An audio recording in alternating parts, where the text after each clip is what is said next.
A terrible tragedy took place on October 7th. No, not that one. During one of Hasan Piker's stream rants about how America is worse than the third world, which doesn't really narrow it down that much, his dog, Kaya, dared to briefly move outside of the frame. An unforgivable offense in Hasanistan. Quickly, he took action. Just stop. Or, at least in the opinion of the public, he did, by shocking Kaya via an off-screen remote control with her shock collar. I'll play the clip in its entirety so we can actually get the context of what's going on. I hate this country so much. You can be on a mountain in the middle of Norway and get better internet than Los Angeles, California.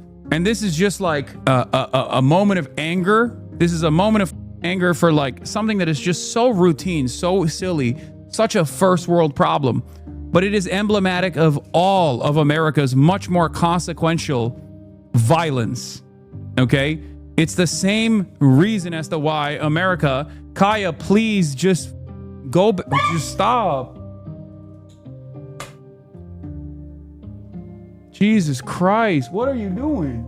You're being such a baby. Interestingly enough, even Hasan's own chat immediately responds to this incident by telling Hasan to free Kaya and let her roam, and adding that he shouldn't be crashing out over his internet issues in the first place, as it could have stressed the dog out. Now, before I get into the meat and potatoes of what actually happened here, I think one really underrated aspect of this video is that him having internet issues somehow led to him talking about America's violence. If Kaya was reacting to what we think she was reacting to, I think he was contributing his 2 cents to the violence he was talking about. She is clearly wearing a collar, and Hasan clearly reaches out to something to his left and actually looks at his monitor where his video feedback allowed him to see Kaya's reaction, right before he allegedly gave her the Green Mile special. Then, perhaps, he realizes what he just did on stream and stares at her for a few seconds, seeming dumbfounded as to why she would react like that. But despite his little stare here, he wasn't concerned enough to go over and check on her to see if she's got something like a shard of glass stuck in her paw, almost as if he knows what caused her to make that noise. Just stop. Right after, he calls her a big baby and complains about how she's been spoiled and how she was allowed to roam the house while he was gone. Now listen. Look here! Look! Listen! I'm no dog specialist, but I'm pretty sure dogs, especially of that size, aren't supposed to just be kept stationary on one bed for multiple hours. I'm pretty sure they're supposed to be able to roam freely, even if it is within a confined space. Unsurprisingly, due to how bad this situation looked for Hasan, and given the fact that he has an army of pre-existing haters ready to pounce on him for absolutely anything, this clip made the rounds on Reddit and Twitter, stacking up tens of millions of views. On Twitter, the clips have been kept up with no issue, while the same cannot be said about Reddit, where many prominent posts about the incident have since been taken down. Now, before I get into the specific reactions from members of the community, I think it's important to present further information so that you're as informed as possible before coming to a conclusion. Although I'm sure for many of you that first clip is more than enough for you to make up your mind. Just Stop. On the same stream, but before the incident happened, this prelude took place. commemorative mug I got from England. Commemorative mug I got from England. As we can see here, Kaya is not even trying to leave. She's just laying down, when, for reasons that I can't really understand, Hasan once again reaches to his left while staring intently at his monitor, and she instantly gets up and settles herself on the bed, and he resumes talking. It's also worth remembering that after reaching to this unknown object, he doesn't pull anything out, so it's not like he's picking up his drink or his sandwich. He reaches out and then comes back with nothing in his hands. Further analysis of this particular VOD shows that Kaya had already been sat there at that same exact spot for the previous 2 whole hours, and then proceeded to stay there for the next 2 hours as well. Once again, I'm not someone with explicit expert knowledge or authority on the subject, but from doing a little bit of cursory research online, I don't think that any dog, let alone a Tibetan Mastiff, should be kept in the same exact spot for 4 hours. As far as I know, there is one more clip of this exact same dynamic taking place down to a T. Although this time, Hasan didn't forget to mute his microphone, so nothing is heard coming from his mic. Trump was potentially going to use to potentially put pressure on Jordan's king to try and take in more Palestinians, correct? I mean, that's what we've heard from Trump over the course of the past few weeks. For those of you who are familiar, Hasan's dog is a female Tibetan Mastiff, which happens to be one of the most expensive dog breeds in the world, which Hasan happened to organically adopt with no idea that that was the case. And then it just naturally got reported on by Dixerdo. Now, the thing about this breed is they can grow to such a large size that they can, as some people on Reddit put it, rival the size of some bears. The average weight for an adult female Tibetan Mastiff is anywhere between 70 to 120 pounds. As a matter of fact, the video about Tibetan Mastiffs that led Hasan to find out for the first time how expensive they are literally had a guy talk about how gigantic these little guys can get. One good look at these majorly imposing dogs makes it easy to understand why they are the most expensive dog breed in the world. Unsurprisingly, there are multiple documented instances of Kaya trying to leave her dungeon. Sorry, Kaya is like crawling towards the door. Stop! Oh my god, you're so annoying. Here, okay, come. That's crazy. She's like pawing at the gate while I'm waiting for, oh god, I'm gonna actually let Kaya out because I can't stand her being in the background and like and wanting attention as well. Go. Oh my god, she's so, oh my god, I'm so annoyed with everything. But still, her clear discomfort with being stationary for that long doesn't change Hasan's East Germany style border policy. Kaya, place. Grabs the thing. Get back there. What is this? Depending on how.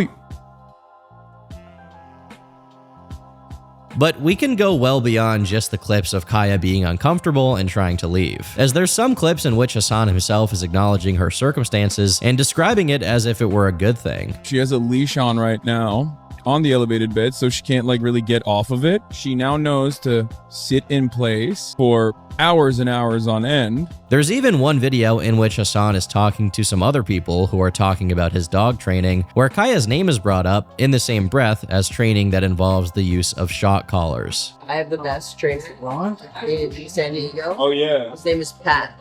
You send him for You train my dog too. And my dog, Brian. You send him for 2 weeks? 2 or 3 weeks. You have to, bro. What does he get trained to do? To everything. Shock on. That's strong he'll get shock collar. He'll get training to like basically be off collar. Like you don't need to ever have a leash on him. Now, I don't want to jump to conclusions here, but it sounds like this guy on the left is talking about some dog trainer named Pat who uses shock collars, whom Hasan immediately recognizes and says he trained my dog too. Later on, both this guy and Hasan mention Kaya specifically, clarifying that it's not some other dog that underwent this training. What's most concerning, however, is that at this point, Kaya was still just a puppy. Hasan sisters, we got too cocky. It may be over for us. Of course, this could mean that this usage of shock collars only took place once during this training, and Hasan never did it again. However, there are some reasons to suspect Hasan's history with dog training is kind of spotty. For example, there's an old clip from 6 years ago in which Hasan yanks another dog of his by the tail, which is commonly accepted as something that you should not do because the tail is actually part of the dog's spine, and thus you can cause them a lot of pain by doing that. In this same clip, he also threatens to kill the dog, but this was obviously just a joke, and it wasn't something he was saying super seriously or genuinely, so I don't think that should be taken into consideration. But going back a whole 8 years, we get this Facebook post in which Hasan is posing with his dog for a photo, where the dog is wearing a leash with internal prongs. Even back here, the comments are full of people criticizing this, saying that it's an unnecessarily cruel way to leash train a dog. It's also worth noting he mentions in the caption of the post that this dog is a rescue, which is part of the greater phenomenon of not just Hasan, but also a whole community of people who go out of their way to mention that their dog is a rescue or that the dog is adopted so that they look like a kinder person. Don't get me wrong, I'm not some rigorous animal rights activist who holds people to high ethical standards of animal treatment, okay? I also eat burgers. But I do get peeved whenever someone refers to their animal as a rescue in such a gratuitous way. Besides the instance where Hasan talks about Pat, it seems that it's especially hard for him to keep up appearances whenever he's in an extraordinary situation, like when he's interacting with other people who, unlike Chat, can't be ignored whenever convenient. For example, there's this moment. I think her collar's too tight. Well, it's here we can. you have to be able to get 2 fingers, and I couldn't even get one. I think you're choking her. She's like, it's a lot of neck meat. While the woman here doesn't mention anything regarding a shock function on the collar, which I assume she'd just have no reason to suspect anyway, when she mentions that the collar is too tight, Hasan prepares to answer her, saying, well, it's before stopping himself. As people theorized, it could be that he'd rather just loosen the collar than to explain what the collar was, a shock collar. It's very odd how secretive and cagey he seems to be, not just about the collar, but also whenever the collar has to be interacted with in any way. One of these oddities surrounds the remote for the electronic collar, which he seems concerned with keeping out of frame whenever he's streaming. There are some clips in which it's dubious what exactly he's holding onto or fidgeting around with, but there are also others where he's basically caught red-handed.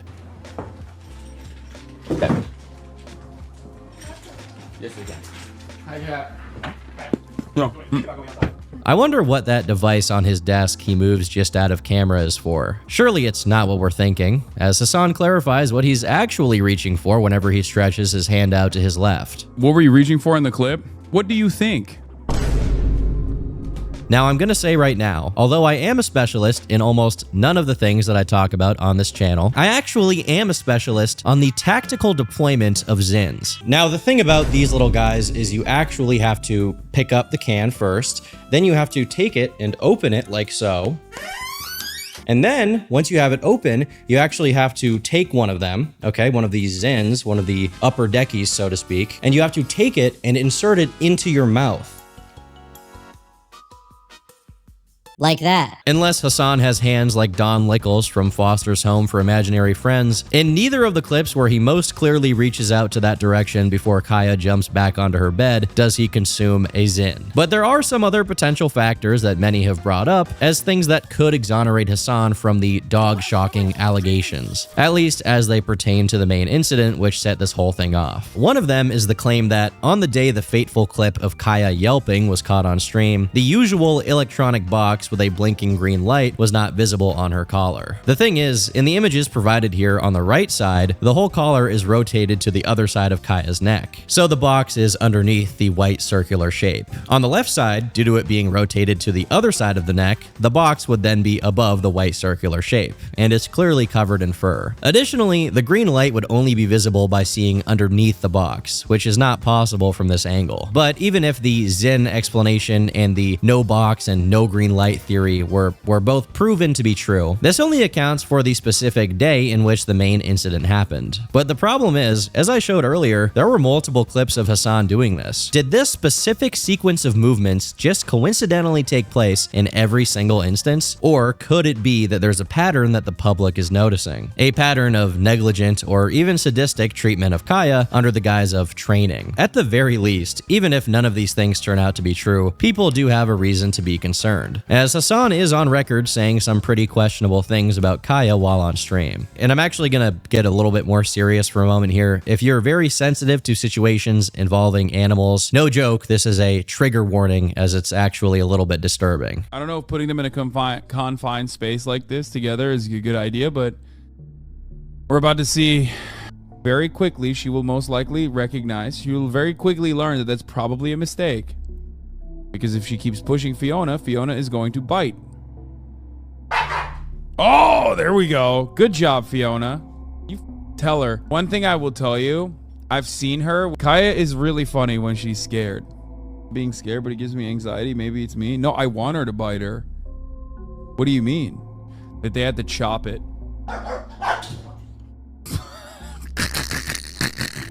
She needs to learn. See? See? She wants out. The wind, children. Did you see that? I want you guys to see what happens when she actually gets scared. It's so funny. Now remember, all of these clips organically erupted in the wake of the first incident, and none of them were the product of a concerted effort to selectively edit and decontextualize footage to make Hasan look bad. There were and are still fans of Hasan who have also taken him to task for this. So this is no gratuitous witch hunt for political reasons or some kind of personal thing against Hasan. Even I can't deny, many of the people who latched onto this already didn't like him. Within one day of it, streamer XQC took on the mantle of Detective Toenail to analyze Hasan's VOD frame by frame, coming to much of the same conclusions I've already gone over. A day later, Moist Critical joined in and signal boosted awareness of this situation to the masses, as if this wasn't enough of a hot topic already. He kind of downplayed it and shrugged it off as like, oh, a bunch of bad actors attacking me for some phony baloney, barnacles here, you know, unbelievable, this is all a load of fish paste. Of course, to Hasan loyalists, this became a reason to accuse XQC and Charlie of being pro-Israel. Now, if you think I'm being hyperbolic, you're simply unfamiliar with the Hasan fandom's game. That is how they roll, and it goes all the way to the top. In response to the controversy, Hasan posted a story to his Instagram, which read, "She has no idea she's been the most famous dog on the internet for the past 2 days because of a coordinated far-right / pro-Israel slander campaign." Now, the thing about this is you can rest easy knowing that a significant amount, if not the crushing majority of people browsing r/livestream fails and making fun of streamers could not care less about Israel or the war. They just hate streamers. However, that doesn't seem to compute for Hasan and people like him, who can only think in these terms. Regarding Charlie's video, Hasan himself had this to say. He put a stake on this, okay? He was like, oh, enough people shit on him. It's good enough. It's like, it's obviously, no matter how made up a narrative it is, if a clip looks bad enough, then he will go with it. And he will just use these guys. All these guys do is basically farm Reddit for talking points, and Reddit can so easily be botted and manipulated, and I don't think we're ever gonna get ahead of that. There's just nothing we can do. Bro, he said you're abusing Kyle, like, no way. Yeah, I mean, if he thinks that he can suck my dick. I mean, it took him 2 years to come out and be like, yeah, the genocide is happening and it's really bad, actually. Can any single thing on earth not get turned into a purity test regarding Israel for these people? It's actually unbelievable to see. Meanwhile, Hasan's editor, again, this isn't just a random fans thing, this behavior comes from the top of the Hasan industrial complex, actually accused XQC of being Quebecois Epstein. The evidence provided is a picture of XQC with Dr. Disrespect from long before the drama regarding him erupted. This was XQC's response. If you want to make this comparison, okay, now answer this question. Who went to a Diddy party? Hey, don't escape. Can't walk on this. Don't escape. It's a question. Who went to a Diddy party? Who went to a Diddy party? Answer that. But it wasn't just the people who thought Hasan was doing something bad to his dog who were speaking out. For example, when fellow streamer Pokimane was asked about the participation of Hasan on her podcast that was going to come out soon, she remained pretty neutral on it, declining to make any specific comment and suggesting it wasn't really up to her how that would go down. Funnily enough, at the same time, Dexerto published news that the episode of the podcast with Hasan wouldn't be going up, which Poki herself responded to. The episode was supposed to air as usual, but staff refused to upload it out of fear it'd cause drama, and also posted this statement without my approval. Sorry guys, we'll talk about everything on this week's episode and go on a hiatus afterwards to restructure. As people who saw this pointed out, most likely someone was getting fired by Pokimane for trying to manage the situation with Hasan. She wasn't the only one to step up on his behalf either, as fellow streamer Valkyrae was even more vocal about it, going on a rant about how people should be more concerned about, you guessed it, Israel and Palestine. You would think that this kind of outrage, we would have seen it towards like the genocide and stuff, but you know, this priorities in this world are not where they should be. I'm feeling a migraine start to come on from imagining what it must be like inside these people's minds. I genuinely don't know if they just bring the topic up as an excuse to not pay attention to their own problems, or if they do actually spend every waking hour thinking about Israel. Now, when this attempt at distracting everyone didn't go her way, her tone slowly changed, as she went on to say that she should have done more to decouple the two topics, adding that she even messaged Asmongold for advice. First of all, I do want to apologize to my mods. I think people are gonna be crazy in chat today. The last time I streamed, I talked about the Kaya situation, but the way I addressed it made it seem like I was deflecting from the main topic while talking about other issues in the world, which I understand. Now that I looked it back, I was like, oh yeah, that was probably not the best way to talk about it. So I think criticism is valid. Listen, I'm not perfect. I do think that I could have maybe separated those two topics a bit more because it's all in one clip and it just, I get it. Like, I understand why people are being so mean to me, but you didn't say anything. It's not a matter of whether I said something right or wrong. It's just more so that the timing of it was not good. About LSF, I messaged Nick Pollum and I messaged Asmongold.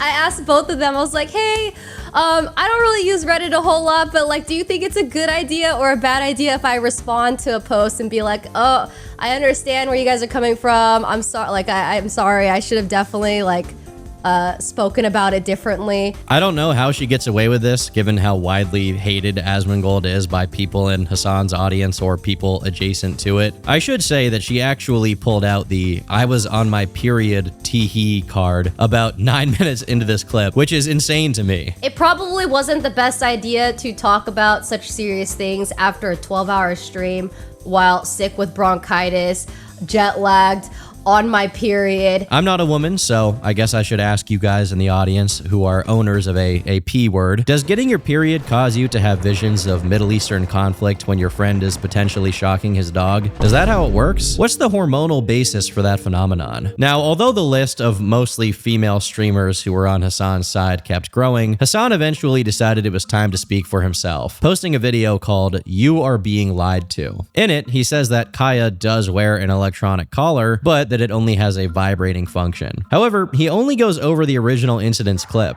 and another clip of him saying he bought a collar for his previous dog but didn't use it. He doesn't go over any of the other clips I showed earlier, which are far more damning and hard to explain. But the one good point that he does make here is that his insistence on keeping Kaya on her elevated bed is because she has joint issues, so he doesn't want her to lie on the ground. Now, personally, I don't think he'd straight up lie about this particular detail, and he especially doesn't seem like he's making this part up, because I know some dogs, especially big ones, do end up suffering from these kinds of issues due to how heavy they get. He also says that Kaya does get hours outside and exercises frequently, which I'll just trust him to not be lying about, I guess. But still, it doesn't exactly explain why he needs to specifically keep her there for 4 hours straight, if not for the most commonly theorized explanation, which is that he likes her to be part of his streaming setup background like a big stuffed animal. It's not as if you can perfectly time when the dog is going to sleep, and even if you could, their sleep schedule shouldn't be occupying the hours you're in the same room where they're trying to sleep, streaming with bright lights on, ranting and raving about Palestine or whatever he does for 4 hours straight. While this video came somewhat close to putting this issue to bed, it fell short in the most significant way possible: the actual collar, which Hasan claimed was only capable of producing vibrations. One of the first people to get on it and address his explanation was XQC. There should be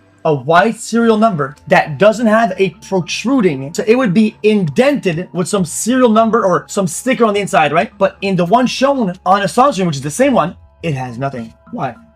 Tape. Once again, this discussion of Hasan manually removing the collar's prongs that produced the shock and taping over where they were brought yet another round of mostly female streamers coping on Hasan's behalf. And they were just as delusional as the first. The taped photo is doctor, dude. You fell for misinfo. Congratulations, bro. This image, you can clearly see the tape. And when you look at the artifacting on these photos, it's very obviously a Photoshop job. I saw someone who provided info of the collar when he showed it. He took out the contact points and put electrical tape over it. I watched the same clip. There's no tape. You cannot cut the prongs off of man, that's what I'm saying. The cope is so... A few moments later. The electric prongs are taken out of it.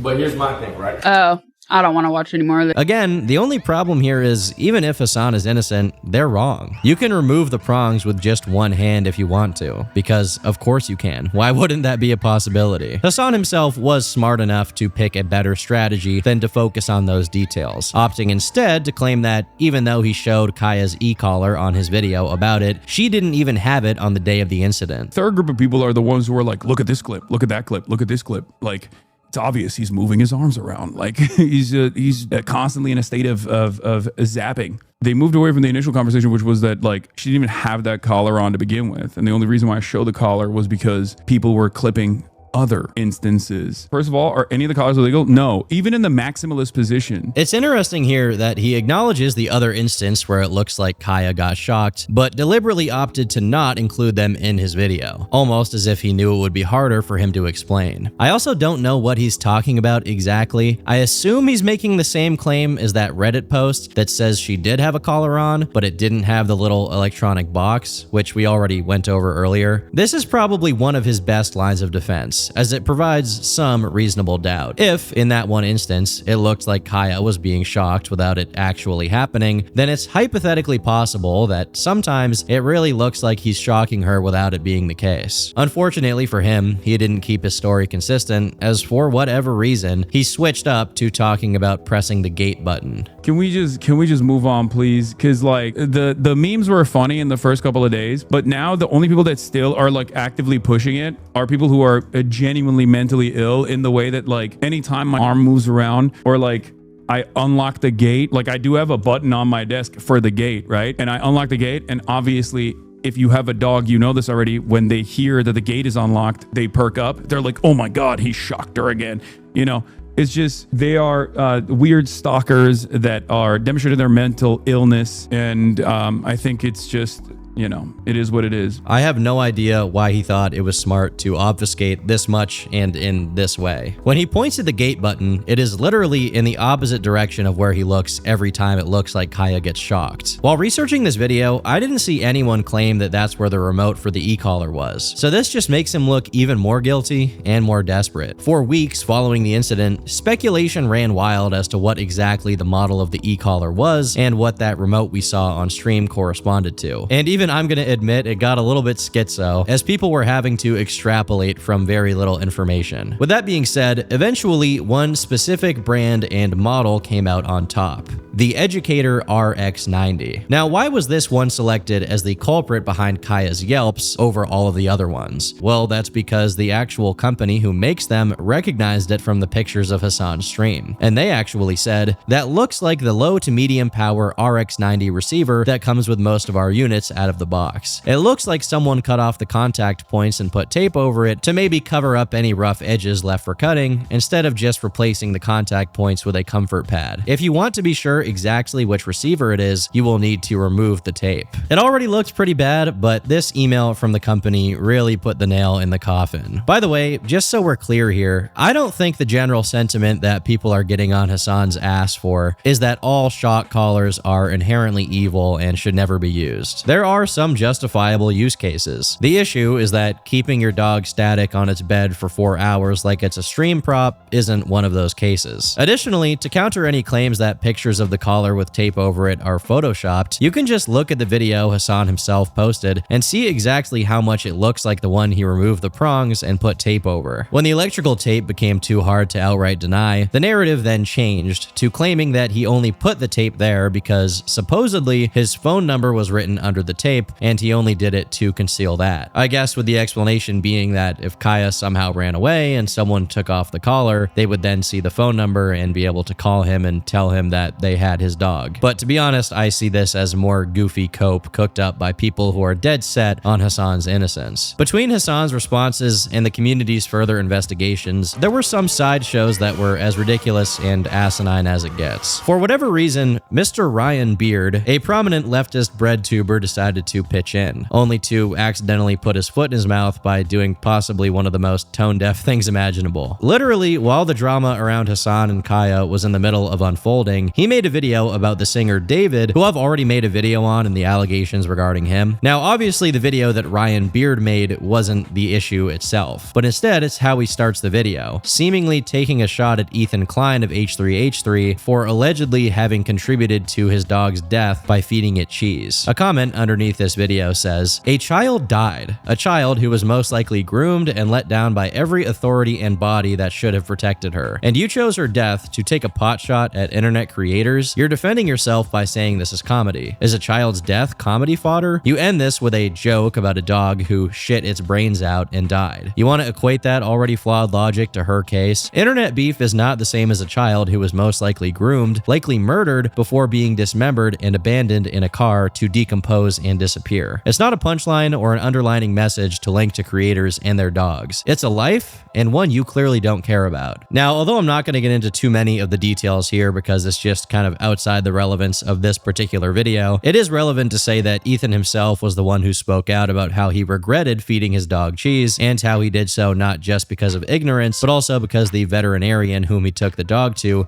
happened to not take issue with the cheese in his diet. As far as I can tell, this is a far cry from the situation with Hasan, where, much like the cheese situation, it's not necessarily that what he's doing is the most evil thing ever, but it's also that he seems to be compulsively lying about it and scrambling for excuses, when he could, like Ethan, just acknowledge that he screwed up and possibly contributed to his dog's suffering. I genuinely don't care for either side in the grander scheme of Ethan versus Hasan and that whole crusade, but if there is one thing I know about it, it's that even if you really like one of these content creators, unless you have a lot to gain, you should probably just stay away from this drama altogether. Now, their drama has layers upon layers that are impossible to fully understand unless you obsess over minute details and have autism, but ultimately, Ethan and Hasan used to be friends, which adds another coating of mess onto all of it. Simply put, this is their beef, and it shouldn't be inherited by anyone, even if you disagree with one side over the other. Ryan Beard himself seemed to understand this, as when he announced he canceled his video on the H3 and Hasan drama, he said this: "Hey everyone, so I've decided to walk away from making a video about Ethan and Hasan. When I announced that I was working on a video trying to give a level-headed perspective on the situation, critiquing everyone involved, I didn't expect that I would be threatened by Hasan and attacked by the H3 Snark subreddit for weeks and get a bunch of threats in my DMs. I've kind of realized that everyone on the internet is super entrenched in their opinions on this stupid drama war, and no one is really interested in hearing me try to give nuanced takes on it, and I just want to move on and do my own thing. This was the smart way out, but unfortunately it seems like Ryan forgot about this policy and decided to go back to getting involved. After posting the video containing the jokes about Ethan's dog, he left a public comment saying this: "Yes, Ethan's dog died of kidney disease, and Ethan said himself on his podcast that the high sodium content in cheese can lead to kidney disease if you feed too much of it to small dogs, and he wishes he would have done that research ahead of time. I didn't claim with 100% certainty that feeding the cheese is definitely what killed his dog. Maybe the kidney disease was unrelated to the cheese. I made a subtle jab at Ethan because I do think he deserves to be made fun of for his negligent treatment of his dog. It's your responsibility as a pet owner to properly research what is and isn't healthy to feed your dog. You all need to take the L and back down, because it is obviously bad that Ethan didn't do the proper research in crafting his dog's diet." And to be clear, I also made fun of Hasan in the song by referencing how he potentially shocks his dog, and based on the evidence available, I think it seems like he does. To me, it seems like both Hasan and Ethan are bad dog owners, and if you're super offended that I made fun of both of them, you can cope and seethe. It's somewhat hard to understand the rationale and motivation behind the decision to approach the situation like this. I'm sure part of it is he's still trying to do his original idea of presenting himself as an impartial observer of the H3 versus Hasan drama, but the thing is, Ethan's dog died about 2 years ago, yet it was the first thing that came to Ryan's mind when people started talking about Hasan potentially shocking Kaya. This suggests that, despite acknowledging Hasan probably shocked his dog, he still wants to soften the backlash Hasan is getting for it by bringing up how Ethan may have contributed to his dog dying 2 years ago. I'm honestly changing my mind about Valkyrae's period excuse from earlier. That makes a lot more sense than this. I don't know if this is him trying to win over some straggling ex-Hasan fans or what, but clearly it wasn't the brightest idea. Soon after, Ethan posted a DM exchange with Ryan, where Ryan can be seen doubling down on his attempted explanation for why he joked about Ethan's dog in a video about David, which Ethan captions with the following: "Ryan Beard thinks it's funny and reasonable to make me relitigate the most heartbreaking and painful loss of my first dog, Shredder. He thinks it belongs in the same video about someone murdering a child and stuffing them in the trunk." I really don't understand how the impulse to run defense for Hasan runs so deep that it becomes self-destructive. I mean, another person who got caught up in this was Sasha Grey, whose clip I played earlier of her clicking off as soon as she heard someone explaining how the prongs were detached from the shock collar and taped over. Oh.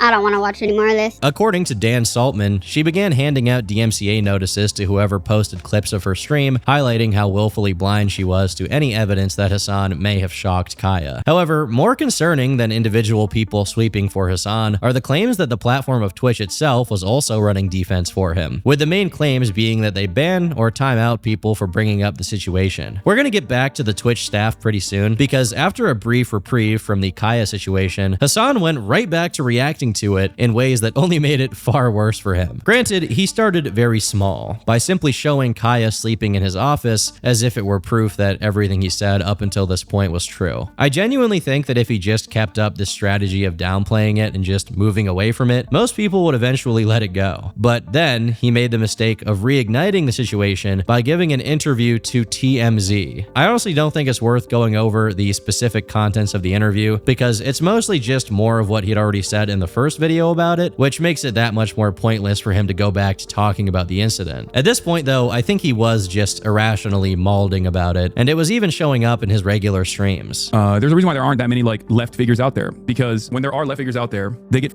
destroyed. Meanwhile, right-wing figures are literally doing rapes, okay? They're doing rapes and nothing matters. On the right, it don't matter. This isn't to say that like there shouldn't be a limit, you know what I mean? I'm just saying be a little bit more, exercise a little bit more critical thought. Maybe have a dog and it not be a part of your persona if you don't want to question when you're evasive. You're no different than the GOP. You're a 40-month subscriber and you think I'm like the grand old party, because I won't just sit there and be like, you guys are right, I'm actually abusive to my dog. This is unironically what I was talking about. Like, please exercise a little bit of critical thinking, and I think you will realize that maybe you're not behaving correctly about this. For one thing, he really shouldn't be engaging with his subs like that for his own sanity's sake. That's just really bad streaming form in general. Secondly, what is he even saying when he says right-wing figures are doing rapes? That's such a stilted and out of nowhere thing to say, especially given the context being about something else entirely. Once again, it looks like he's attempting to politicize the situation and make it about something else besides the dog-shocking allegations. But this wasn't even the worst moment, as he continued crashing out regularly since then, giving his audience a pretty good impression of Deller. Please shut the up about Grand Platinum right now, okay? You can be as annoying as you want to when we get to it, okay? Please shut the up about Grand Platinum. I want to Brian kill me. I can't stand any of you dumb. I hate the left. I hate liberalism. I hate everything that's going on. I hate my life. I am black-pilled. Nothing will ever get better. We are never going to make it out. We can't even have a normal, non-hostile goddamn conversation on any of these issues. I just want to go away. If I wasn't so goddamn stubborn, I would have a long time ago. Oh my Lord, dude. The most annoying people are literally like the 40-month subscribers. The people that actually brick me, the people that actually cause me to spiral out of control are always the people that have been in this community for years, who never shut the What he fails to realize is that he built this audience brick by brick, and like Dr. Frankenstein, he's in fear of the monster he's created. Ironically, this is something that happened to his current arch nemesis, Ethan Klein, who cozied up to the BreadTube audience only to get eaten alive once the tides turned. Now, it's Hasan's turn to face the music from his audience of scrutinous zealots who will pick at him until he goes insane. Around the same time this was going on, he made some tweet talking about how the Department of Homeland Security and cops kill a lot of dogs. Again, I have no clue as to what this is supposed to prove or what he's trying to say. He ends his tweet with, "They don't care about animals," which makes me think he's talking about his political opponents, which doesn't really add up with what he was saying on stream about how his longtime subs were the ones giving him the most grief about the Kaya situation. The reality is, whether Hasan shocked Kaya or not has nothing to do with politics, and the same people chewing Hasan alive would be chewing Asmongold alive too if he was the one electrocuting his dog. Also, I don't know why he did this next thing, but he did a stream where he was attending a protest with what looked to be a bulletproof vest with Kaya. I know that everyone was asking him to stop keeping her inside and take her on walks, but is a protest really the right place to do that while wearing a bulletproof vest, which clearly suggests that it's some kind of dangerous thing to do? Fortunately, nothing bad happened there, but I'm almost frustrated with how easily he makes it for people to dunk on him. One of the late adopters of the Hasan pylon was none other than his former associate, Ludwig, who went on to address the situation. Do I think Hasan shocks his dog? I have no clue. I think he lied about having a shock collar. I think he 100% had a shock collar based off what's on my For You page. Maybe I'm getting psyoped. He's adamant that he hasn't shocked her. But that 100% is a shock collar, as a fact. I feel like it is 100% a shock collar. But I got no clue. This was kind of surprising to a lot of people who, because of their previous friendly relationship, assumed that Ludwig would hold the line and defend him, only for Ludwig to break formation with the rest of Hasan's fellow Twitch streamers' defense force and wave himself out. Even though he didn't really say anything crazy here, the response he got was violently negative. As we can see here, it's not Hasan himself that makes the calls to pressure people to not criticize him. It's the fan base of rabid followers who aggressively police the behavior of every single streamer who even vaguely says anything remotely negative about Hasan. Now, to add to the enormous dumpster fire that all of this had been for Twitch for the weeks that it lasted, it was capped off with a very bad, although completely unrelated situation that happened at TwitchCon. Streamer Emiru was essentially assaulted by a stalker while the staff at TwitchCon were clueless and basically let it happen. The general public has picked up on the sense that Twitch only really takes care of the few streamers it's partial to, who are made immune to everything, while everyone else has to fend for themselves. Honestly, I could make an entire 3-hour-long video if I wanted to about all the problems people have with Twitch, especially when it comes to favoritism towards certain streamers, but it's safe to say that the Hasan situation taking place in such close proximity to the Emiru incident definitely added to the negative perception of the company. It also didn't help that r/livestream fails got this clip from Hasan's stream, where his office and chair is completely empty, as his stream is rolling and Emiru's video about the assault is playing. I know that he probably came back at some point to give it proper reaction and commentary, but still, he's done so much to earn people's distrust and anger that unless he changes the mission objective of his streaming, I think he's just gonna keep being the subject of this kind of mockery literally forever. Anyhow, hope you enjoyed the video. I've been Tom, thanks for watching, and until next time, leave me alone.